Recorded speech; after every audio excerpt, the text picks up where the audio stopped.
এরপর আমরা true and ফলসের 4 দাগের প্রশ্নটি নিয়ে আলোচনা করব। বিবৃতি 1।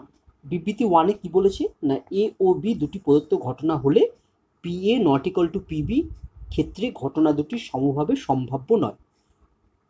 আমরা জানি যে দুটি ঘটনা এ ও বি যদি সমভাবে সম্ভাব্য হয় তাহলে P A equal to PB হবে। দেখো প্রশ্নে বলেছে যে P A not equal to PB, তাহলে আমরা বলতে পারি যে ঘটনা দুটি সমভাবে সম্ভাব্য নয়।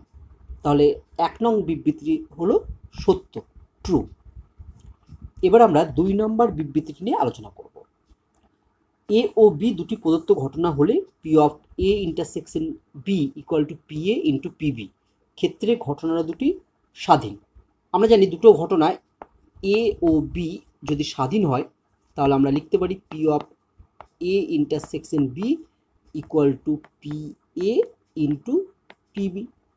এক্ষেত্রে দেখো এ বি দুটো ঘটনা স্বাধীন, তাই বলা আছে P of A intersection B equal to P A into PB. তাহলে আমরা বলতে পারবো যে বিবৃতি 2টিও সঠিক, অর্থাৎ আমার বিবৃতি 1 এবং বিবৃতি 2 উভয় সঠিক। তাহলে সঠিক উত্তর কোনটি? তাহলে সঠিক উত্তর হবে সি, বিবৃতি 1, 2 সত্য।